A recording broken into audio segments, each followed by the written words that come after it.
เป็นอะไรเนาะสวยงามบ่ท่านผู้ชมเมื่อกี้เราอยู่พุ่นเลยเนาะคักบ่คักงามบ่ด้านนี้แต่ว่าคนนี่งามแน่นี่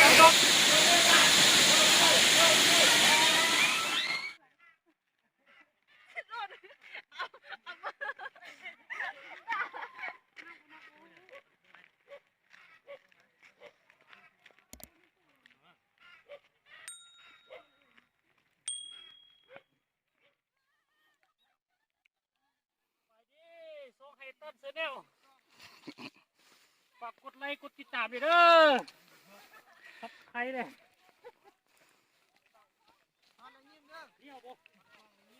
นั่นแหละขึ้นไปนี่แหละ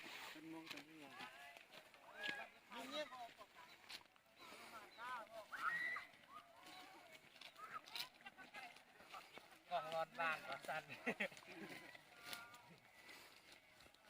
เนื้อชอบกองร้อนบ้าน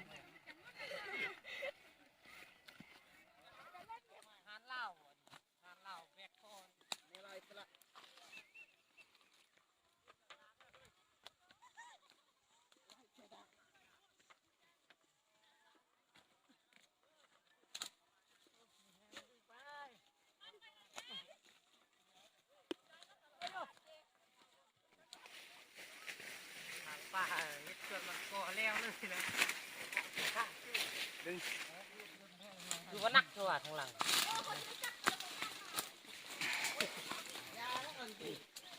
ยิ้มเนี่ยกับกองนี่คือที่ทำมันต่อต้านนี่เป็นเขียนก่อนนะจ๊ะมาเลยแต่เขาไม่ได้ให้เด็กมึงเราติดต้านเองตีน้องโผล่ไปจับมาดิเรามือไม่กดมาดิจับมือจับมือนี่ทีมงานเนาะมือนะแม่เขาท้ายแล้วเนี่ย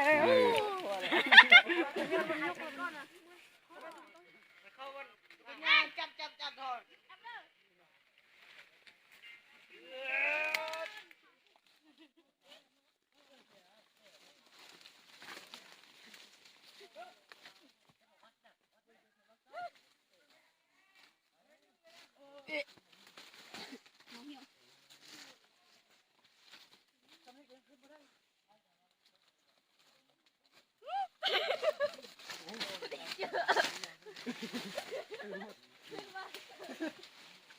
โอ้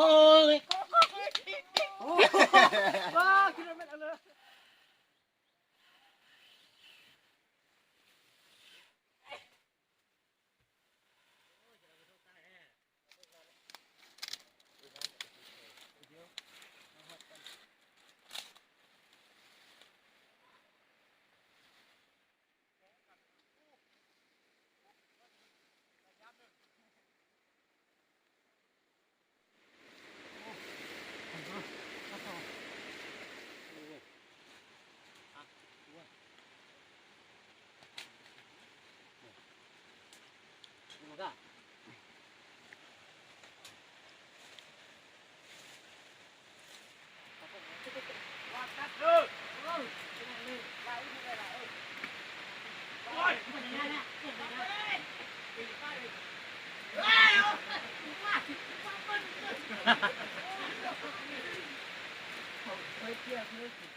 เราเดินท่อน้ำมาตามท่อ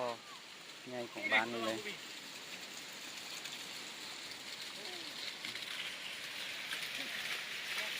โอ้เนี่ยไอ้มึงว่าบ้านใครมันคิดไอ้นี่เนาะเขาไม่ได้พูดให้ดีเลยเฮ้ยมันดูเถอะมันช่างภาพไปทุกคน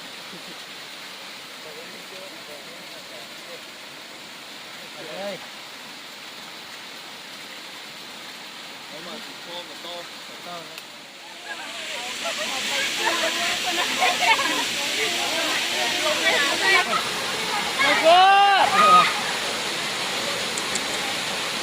ตัด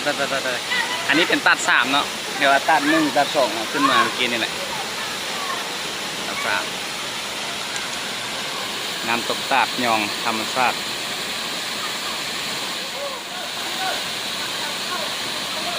เป็นอะไรเนาะสวยงามบ่ท่านผู้ชม งามงามหลาย โอ้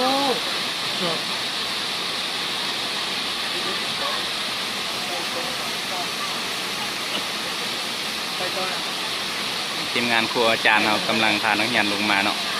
เพราะว่าเราดึงท่อขึ้นไปฮอดเป็นที่สำเร็จแหละ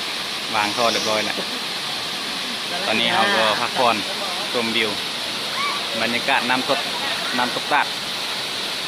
ชมวิวบรรยากาศน้ำตกตาดยองสวยงามหลาย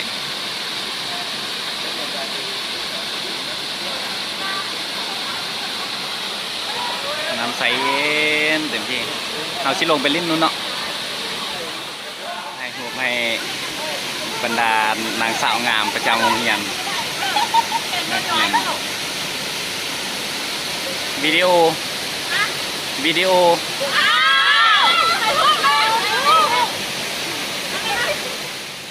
ครูอาจารย์ก็อยากเข้ากล้องนะเนาะว่าซั่นเด้โอเคแม่บ่ได้วางท่อสิ งานที่มาเลยเมาเนี่ยวางเขาเมาเนี่ยไปเร็ว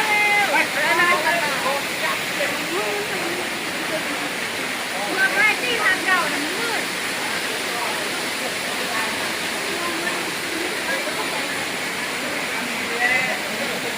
เอาไปจิ้วเอากันเอาไปชมเรือเอาไปกันลงเส้นไปจะเข้าโอ้ย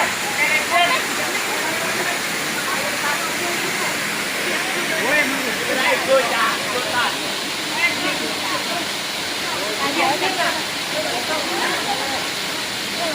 จัดกับกูจัดจัด โอ้ย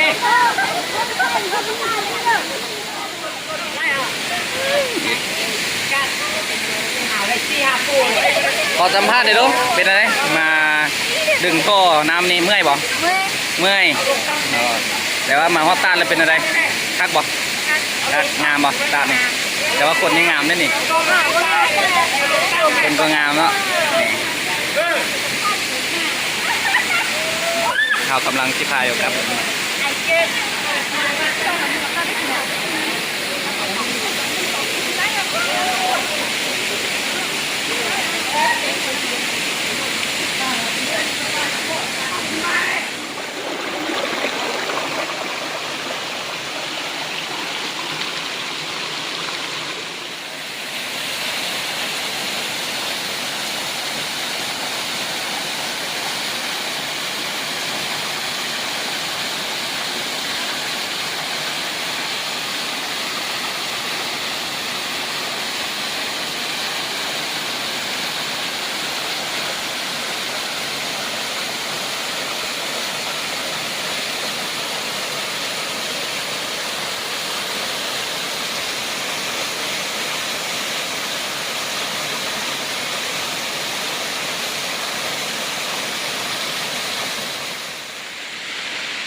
ตัวนี้เป็นตาที่สูงที่สุดสำหรับตัดเงาตัดเงาเห็ดมันเป็นตาที่3นี่คือตาที่2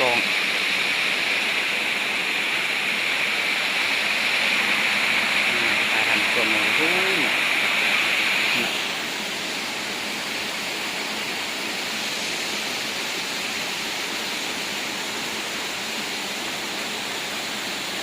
ไม่มันลงไปไทยทางร่มขึ้นมาว่าจะสวยงามทันใด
ฮอดคุณพี่แหละฮอดหญ้าไปแล้วเนาะกันน้ำไหลตอนนี้น้ำน้อยยามแรงเด้ยามแรงยามหนาวฝนตกน้ำน้อย แต่ว่าน้ำนี่ใส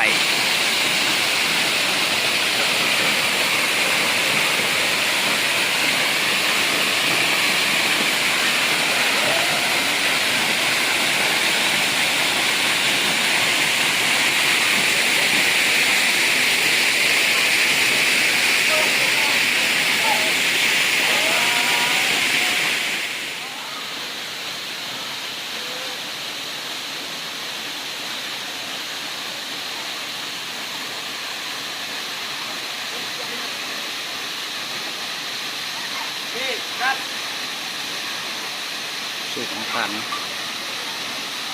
เมื่อกี้เราอยู่พุ่นแล้วเนาะทายเบิ่ง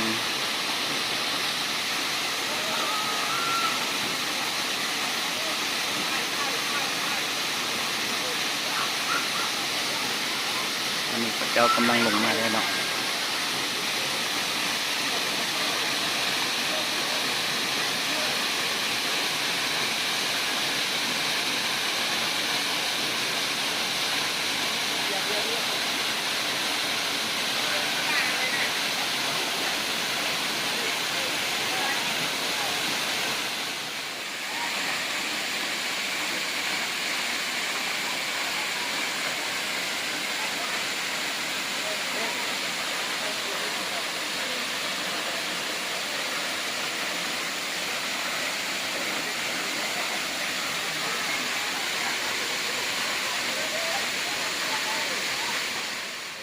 ประมาณนี้เนาะ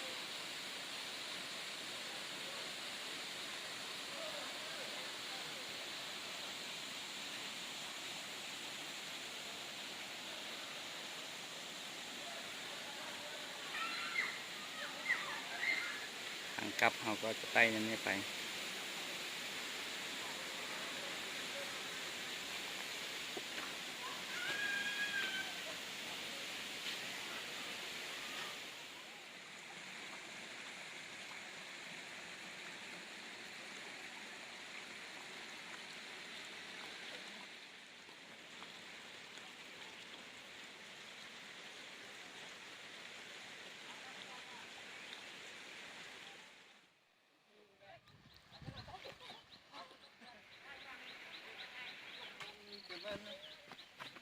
อย่าไปนิดนึงอย่าไปนิดนึงอ้าวจะได้นี่ไหมนี่ไหมเอานี่มาไหม จังว่ามันไม่เลย มาไหมมันมีการนับต้องได้วิดีโอเป็นอาหารวิดีโอวิดีโอนี่ก็เป็นการเอ็ดย่างมาน้ำกันในย่างตรงนี้เลยการงามบ่อาจารย์ ก็แอคกันนั่นยูทูบเบอร์โอ้ยดังไม่ได้เลยสูงดังไม่ได้เลย เอาไปถ่ายหนึ่งเอาพ่อมึงมาถ่ายไป ใช่ พูดกันกระยักถ่ายนำอาจารย์เป็นอะไรลูกกล้องมึงใช่ไหมนี่ยังไม่